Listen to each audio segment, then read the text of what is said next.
Hi viewers, welcome to our channel. இன்றைக்கி நம்ம சேனலில் எந்த ஒரு அப்டேட்டோ ரயில்வே இன்ஃபர்மேஷனோ இல்லை எதை பற்றி நம்ம பார்க்க போகிறதில்ல. இது உண்மையாலுமே நடந்த ஒரு சம்பவம். ஒரு கதை வடிவில் இன்றைக்கி நான் சொல்ல போகிறேன். ஸோ இந்த வீடியோ ஃபுல்லாக பாருங்கள், ஸ்கிப் பண்ணாமல் பாருங்கள். நீங்கள் பார்க்கணுன்னு கூட வேணாம், நீங்கள் கேட்டால் மட்டும் போதும். கண்டிப்பாக உங்கள் மனசில் நிற்கும். இது கண்டிப்பாக இந்த வீடியோவோட முடிவில் ஒவ்வொரு விஷயத்தையும் நீங்கள் பார்த்து பக்குவமாக பண்ணுவீங்க. ஏன்னா ஒரு சின்ன விஷயத்தினால ஒருத்தர் ரயில் பயணத்தை ரொம்பவே எதிர்பார்த்த ஒரு பயணத்தை விட வேண்டியதாயிருச்சு. ஸோ அது என்ன அப்படிங்கிறத பற்றி தான் இந்த வீடியோவில் நம்ம பார்க்க போகிறோம். ஸோ இந்த வீடியோ ஃபுல்லாக பாருங்கள், ஸ்கிப் பண்ணாமல் பாருங்கள். வேலை விஷயமாக அடிக்கடி நான் ஆல்ரெடி சொன்னபடி தான், வேலை விஷயமாக அடிக்கடி நம்ம வெளியூர் போகக்கூடிய வாய்ப்புகள் எங்களுக்கு நிறையா இருக்குது. ஸோ அதனால் கம்பெனி எங்களுக்குன்னு ஒரு கெஸ்ட் ஹவுஸ் ப்ரொவைட் பண்ணியிருப்பாங்க. ஸோ அதில் நாங்கள் அடிக்கடி தங்குற மாதிரி இருக்கும்.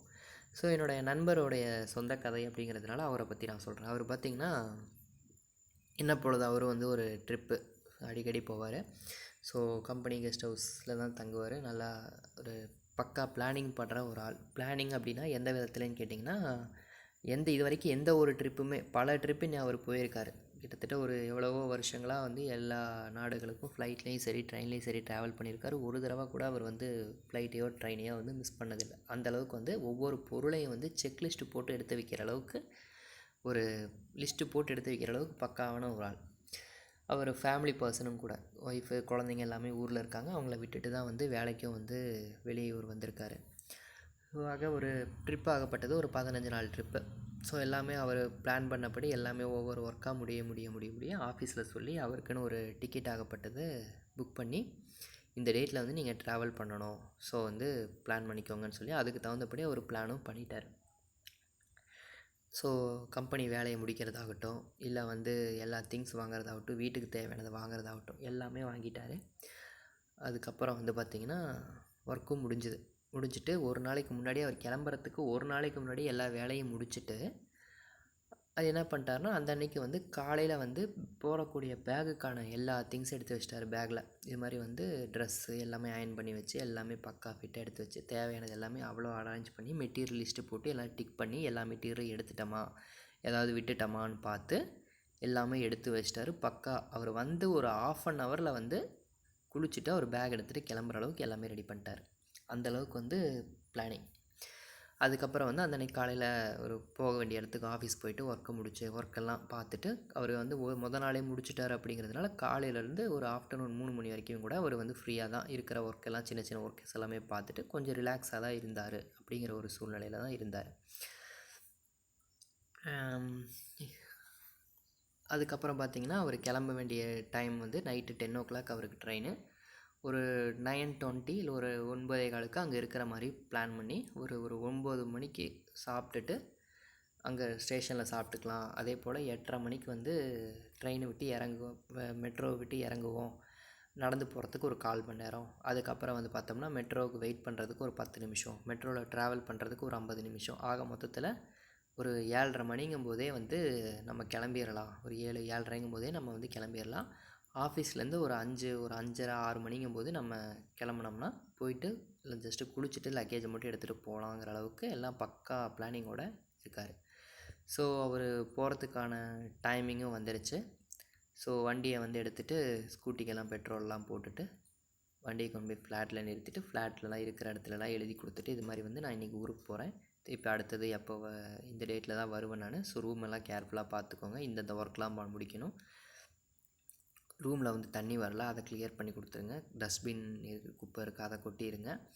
அதுக்கப்புறம் பார்த்திங்கன்னா இந்த மாதம் ரெண்ட்டு நான் இதில் அக்கௌண்ட்டில் பே பண்ணிடுறேன். எல்லாமே ஓவரால் எல்லாமே எழுதி கொடுத்துட்டு ஃப்ளாட்மேட்ஸில் பக்கத்தில் இருக்கிற எல்லாத்திட்டையும் ஆஃபீஸ் செக்யூரிட்டி எல்லாத்திட்டையுமே பேசிவிட்டு அவர் என்ன பண்ணுறாருன்னா ஃப்ளாட்டுக்கு வராரு. ஃப்ளாட்டுக்கு வந்த உடனே அவர் டைம் பார்க்குறாரு. அவர் எக்ஸாக்டாக அவர் என்ன டைமுக்கு வரணும்னு நினச்சாரோ அந்த டைமுக்கு அவர் வந்துட்டார். ஸோ வந்ததுக்கப்புறமா அவர் என்ன பண்ணுறாருன்னா சாவி எடுக்கிறாரு. அந்த இடத்துல பார்த்திங்கன்னா ஒரு ட்விஸ்ட்டு. சாவி தொலையில், சாவி எடுத்துட்டார். ஆனால் எடுத்ததுக்கப்புறம் தான் ஒரு ட்விஸ்ட்டு. என்னன்னு கேட்டிங்கன்னா, சாவி ஆகப்பட்டது இந்த மாதிரி உடஞ்சிருக்கு. ஸோ இந்த டைப் இது பெரிய பெரிய ஃப்ளாட்டுக்கெலாம் பார்த்திங்கன்னா இந்த கீ யூஸ் பண்ணுவாங்க. இது அவ்வளோ சீக்கிரம் இந்த கீயை டூப்ளிகேட்டும் போட முடியாது. நேராக போய் பஜாரில் போயிட்டு ஜஸ்ட்டு மிஷினில் வச்சு கடைஞ்சி எடுத்துகிட்டு வர கீயும் கிடையாது. இது வந்து பெரிய பெரிய மிஷினில் வச்சு ப்ரோக்ராமிங் பண்ணி ஓட்டக்கூடிய ஒரு சாவி. ஸோ இந்த சாவி வந்து என்ன ஆயிடுச்சுன்னா, அவர் பேக்கெட்டில் வந்து வச்சுருந்ததுனால ஒரு சின்ன அஜாக்கிரதையினால இந்த சாவி ஆகப்பட்டது உடஞ்சிருச்சு. அவருடைய மெயினான திங்ஸ் எல்லாமே வந்து உள்ளே இருக்குது. அதாவது ஃப்ளாட்டுக்கு ரூமுக்குள்ளே இருக்குது. ரூம் பூட்டி இருக்குது. இவர் ரூமுக்கு வெளியே இருக்கார். அவர் சொன்ன டைமுக்கு வந்துட்டார். இவருக்கு என்ன பண்ணுறதுனே ஒன்றும் புரியலை. சரி, சாவியை அட்லீஸ்ட் அந்த பிட்டை மட்டும் எடுத்து சாவியை ஓப்பன் பண்ணலாம் அப்படின்னு சொல்லி யோசிக்கிறாரு. சாவியை கொஞ்சம் கொஞ்சமாக உள்ளே போகும்போதே தெரிஞ்சிருது, சாவி வந்து முழுசாக உள்ளே போயிடுச்சுன்னா சுத்தமாக கதவை திறக்க முடியாது. ஸோ இந்த சாவினால் எந்த பிரயோஜனமும் கிடையாது அப்படின்னு யோசிக்கிறாரு. நீங்கள் கேட்கலாம், சாவி வந்து ஒரு ஃப்ளாட்டுனா 4 சாவி இருக்கும், ஆனால் அவர்கிட்ட ஒன்று தான் இருக்குமா, மீதி சாவிலாம் அப்படின்னு சொல்லி உங்கள் கொஷின் புரியுது. ஸோ அப்போ வந்து என்ன ஆகுதுன்னா, சாவி எல்லாமே வந்து ஒவ்வொரு சாவி வந்து ஒவ்வொருத்தர் இன்ஜினியர்ஸ் கையில் ரெஸ்பான்சிபிளாக இருக்குது. ஆனால் இவரோட சாவி தான் உடஞ்சிருச்சு. இவருக்கு என்ன பண்ணுறதுனே ஒன்றும் புரியலை. டக்குன்னு என்ன பண்ணுறாருன்னா, ஃப்ளாட்டுக்கு வெளியே போகிறாரு. போய் செக்யூரிட்டிகிட்டெல்லாம் கேட்குறாரு, வேறு சாவி ஆல்டர்னேட் ஏதாவது பேக்கப் இருக்கான்ட்டு. பட் ஆனால் ஒரிஜினல் சாவி எங்கேயுமே இல்லை. ஸோ ஃப்ளாட்டில் வந்து இவர் மட்டும்தான் இருந்தார். சாவி இவர்கிட்ட மட்டும்தான் இருக்குது. வேறு எல்லா இன்ஜினியர்ஸுமே வேறு ஸ்டேட்டில் இருக்காங்க. டக்குன்னு 1 ஹவரில் கூட சாவி கொண்டு வந்து கொடுக்குற அளவுக்கு இல்லை. ஸோ என்ன பண்ணுறதுனே இவருக்கு புரியலை. ஸோ உடனே என்ன பண்ணுறாருன்னா, திருப்பி ஆஃபீஸ் ஸ்கூட்டி எடுத்துகிட்டு பஜாருக்கு போகிறாரு. அங்கே போனால் மணி வந்து கிட்டத்தட்ட ஒரு 6:30 மணி ஆகிடுது.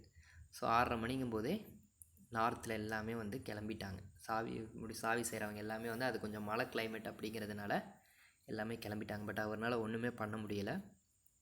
ஸோ சாவியை எடுத்துக்கிட்டே வந்து ஒரு ஒன்றும் பித்து பிடிச்ச மாதிரி சுற்றுறாரு. என்னடா பண்ணுறது அப்படின்ட்டு. நைட்டு 10 o'clock ட்ரெயின், ஒன்றுமே பண்ண முடியாத சூழ்நிலையில். ஸோ அந்த டைமில் வந்து பார்த்தா ஃபோன் பண்ணுனா சாவி இருக்கிற கடைக்கு போயிட்டு விசாரித்து, அவருக்கு லாங்குவேஜ் பிரச்சனை. அந்த டைம்லையும் கூட கொஞ்சம் அட்ஜஸ்ட் பண்ணி சாவி செய்கிறவங்கள போய் பார்த்தா அவங்க எல்லாமே வந்து சொன்னது என்னென்னா, அடுத்த நாள் காலையில் தான் கிடைக்கும், இவங்களுக்கு எந்த ஒரு பாசிபிலிட்டிஸுமே இன்றைக்கி கிடைக்கிறதுக்கான வாய்ப்புகள் கிடையவே கிடையாது அப்படிங்கிற மாதிரி சொல்லிடுறாங்க. இவர் ஒரு வழியாக தேடி அலைஞ்சு மணி 7:30 ஆயிடுது. இவர் வந்து 7:30 மணிக்கு அவர் போட்ட பிளான் படி அவர் வந்து கேப் ஏறி இருக்கணும் அப்படின்னு. பட் 7:30 மணி வரைக்கும் அவரால் வீடு கூட ஓப்பன் பண்ண முடியல. ஸோ ஒரு வழியாக சாவி வந்து கடைசி வரைக்கும் கிடைக்கல.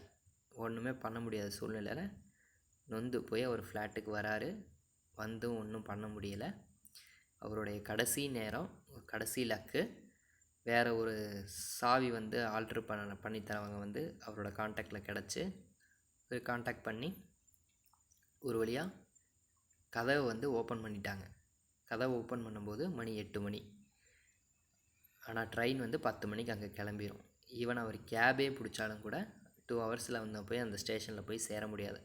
ரொம்ப தூரத்தில் இருக்கிறங்காட்டி அவரே என்ன பண்ணிட்டாருன்னா, டீசெண்டாக டிக்கெட்டை வந்து கேன்சல் பண்ணிட்டார். இது வரைக்கும் அவருடைய லைஃப்பில், அவருடைய கேரியரில் ஒரு தடவை கூட ஃப்ளைட்டையோ ட்ரெயினையோ மிஸ் பண்ணதில்லை. பட் இந்த சின்ன ஒரு விஷயம், ஒரே ஒரு சாவி வந்து எத்தனை பேர் தொலைஞ்சு போய் கேட்டிருக்கீங்க? நானும் சரி, தொலைஞ்சு போய் நான் பார்த்துருக்கேன். இந்த மாதிரி உடஞ்சி போய் யாராவது பார்த்துருக்கீங்களா? அப்படி யாராவது இந்த சாவி உடஞ்சிருக்கு, சாவி வந்து நான் பார்த்துருக்கேனிங்கன்னா கண்டிப்பாக கமெண்ட் பாக்ஸில் கமெண்ட் பண்ணுங்கள். பார்க்கலாம் எத்தனை பேர் இருக்கோம் அப்படின்ட்டு. பட் இந்த ஒரு சின்ன சாவினால் அவர் வந்து ரொம்பவே எதிர்பார்த்த ஒரு ட்ரிப்பு, ஜென்ரல் டிக்கெட்டில் போட்டு கிடச்ச ஒரு டிக்கெட்டு, தட்கல் போகணுன்னா கூட அடுத்த ஒரு நாள் ஆகும். ஃப்ளைட்லேயும் டிக்கெட் அவைலபிள் இல்லை. ஸோ டிக்கெட்டை கேன்சல் பண்ணிவிட்டு ஒரு 2 days கழித்து தான் அவர் போகிற மாதிரி இருந்தது. அது மட்டும் இல்லாமல் அவங்க ஃபேமிலி சுச்சுவேஷன், அவர் எமர்ஜென்சியாக போகணுங்கிறது. இந்த மாதிரி ஒரு ட்விஸ்ட்டை யாருமே எதிர்பார்த்துருக்க மாட்டோம். ஒரு சாவி உடஞ்சதுனால, வெறும் ஒரு சாவி அது உடஞ்சதுனால ஒருத்தருடைய ட்ரிப்பு கேன்சல் ஆகுது அப்படின்னா எந்த அளவுக்கு வந்து ஒரு மனவேதனையாக இருக்கும். ஒரு கொஞ்ச நாள் கழித்து நினச்சி பார்த்தா ஒரு சிரிப்பாக இருக்கும். ஆனால் தொலைச்சது தான் அந்த நிமிஷம்.